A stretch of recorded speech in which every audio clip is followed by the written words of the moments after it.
Alright guys, it's Connor here. Just want to make a quick video on what to expect for Army Basic Training or Infantry osut.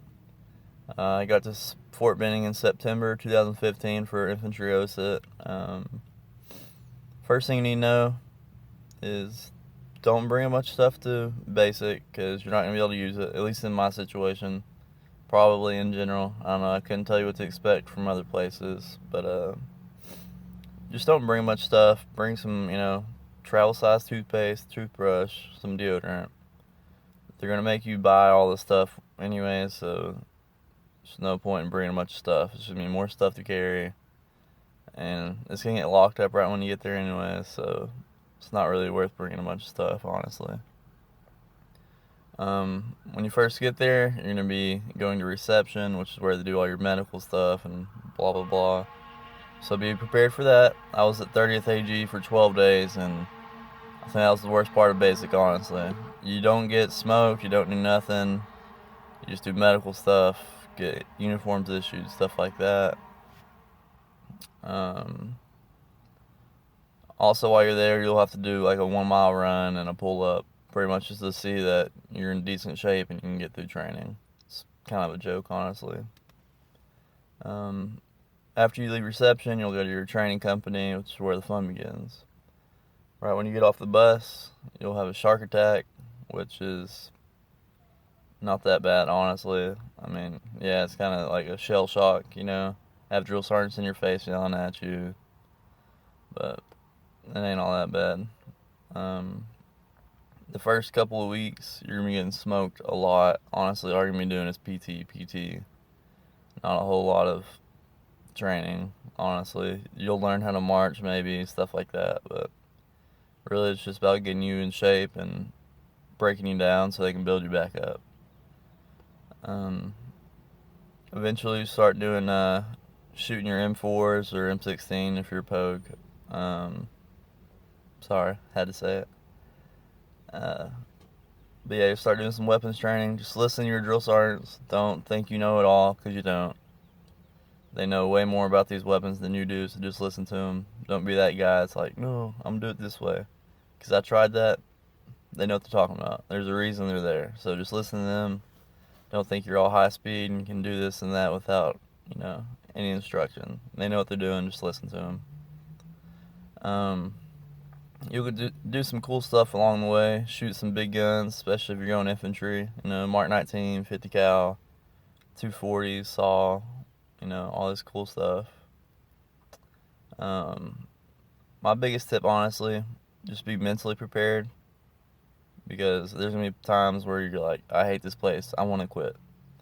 Don't quit. You're going to come home and be like, man, everybody knows you're going to basic, and like, what happened? Then you're going to have to come up with a lie because you don't want to be like, well, I just quit because I'm a wimp. No. Don't be that guy. Don't quit. It's like, for basic, it's what, 9 weeks? Suck it up for 9 weeks. You'll be alright. I promise you. It's going to suck, but it's also going to be a lot of fun. I mean, you're going to build bonds with people that you can't relate to in real life. Y'all are going to go through hell. Y'all are going to do a lot of stupid crap, but it'll be worth it at the end of the day. There's no better than graduating and be like, yes, this is done. This is over with. I don't have to worry about these damn drill sergeants anymore. And you can just go to, your unit, or like me, I'm in the National Guard, so I just went back home. So just stay mentally prepared. There's going to be times where you miss your family, stuff like that. So honestly, what I did in my first couple of weeks, I didn't write anybody home, nothing. I just wanted to be focused on what I was doing, focus on training, because like I said, the first couple of weeks are going to be the worst. So keep that in mind. You do want to have, if you have some actual friends that'll write you, get them to write you. It's always good to know what's going on in the outside world, because they won't tell you much. The only thing they told us when I was there is they're like, hey, guess what? McDonald's has 24/7 breakfast now. I was like, oh, that's good to know. The food sucks, so don't be all excited about that, but make sure you eat, because you're going to need all the energy you can get. So there's going to be nights where you get very, very little sleep. Be prepared for that. But just be in the best shape you can be before you get there, because you don't want to be like some of these guys that are failing the final PT test, think they're going home, all this crap, or you get sent to another company so you can retake the PT test. You're going to be doing a lot of ruck marches, so try and practice for that,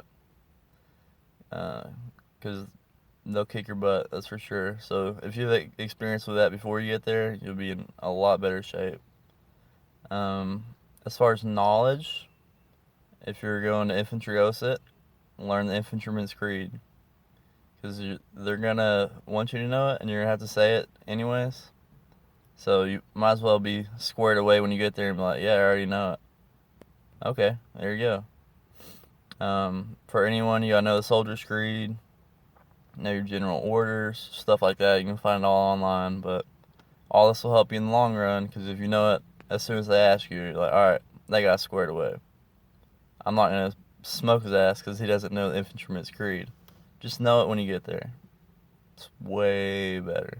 Because I sure didn't. I wish I did. So, show some leadership ability, because it sucks having like more pressure on you. Like if you're a squad leader or the platoon leader or PG, whatever they call it. But show that you can be a leader, you know, because that'll make a big difference. You know, you start getting into, you know, probably like a month or two into it, and like, all right, this guy's squared away. Hey, Tucker, we need you to do this, blah, blah, blah. So show some leadership ability, but also, if you're not in a leadership position, don't be afraid to throw out some ideas, whatever can help you guys out. But if you're not in a leadership position, be willing to follow these people, you know. They can't help it they're put in this position, but don't be a jerk and, no, I'm not listening to him, you know. He doesn't know what he's talking about. He's just a kiss ass. No, just listen to him. It'll work out for everybody. On that note, don't be a shitbag. Don't be one of those guys that when it's time to get up, just sitting around not doing nothing. No, you don't have a lot of time to get ready. You gotta clean up your the bay or whatever. You gotta make everything look good for the drill sergeants. We ended up getting screwed over because we had a couple Blue Falcons, which are guys that'll screw you over. And like we had one guy that didn't shave one morning, and it was obvious, as you know, super obvious. Drill sergeant's like, hey, why didn't you shave? Oh, well, I didn't have time. Okay. So then we had to wake up 30 minutes earlier. So that's 30 minutes less sleep. That sucks, especially when you're private, just running around doing shit all day. Also, as far as maintaining the bay in the morning, make sure everything's clean, because if not, guess what? You're going to be getting up even earlier. By the time we were done with basic, we were getting up at like 3:30. First formation's like at 5:15, something like that. I don't remember. But we're just waking up ridiculously early because we weren't getting our shit done when we needed to. So trust me, get your stuff squared away so you don't have to worry about waking up all early, because any sleep you can get, you're going to want it. So just keep that in mind. So I'm just going to leave you all with this. I didn't want to make this super long or anything, but, you know, just be mentally prepared for whatever. Physically prepared, definitely, because, like I said, when you're getting smoked or you're doing these PT tests, you don't want to be like, oh God, I got to pass this last PT test, or I'm going home, which honestly doesn't happen unless you're just, like, really in bad shape. But, just have it done before you get there so you don't have to worry about, you know, oh, I got to work out on my spare time just because I can't even pass a PT test. I got to do extra push-ups, blah, blah, blah. Just be squared away when you get there physically and mentally. Be ready to go through some suck, because the more prepared you are before you get there, the better off you will be. So, honestly, basic training sucks, but there's also a lot of fun to it, you know. You can do some cool stuff with some pretty cool guys, and you'll build some bonds that you won't get anywhere else. So just let me know if you guys have any questions. Like I said, it's been a good year since I've been, but I don't know. I can answer any questions for you, especially for like infantry osut. I've literally been there and done it, so So let me know if you have any questions. Like the video. Thanks for your time.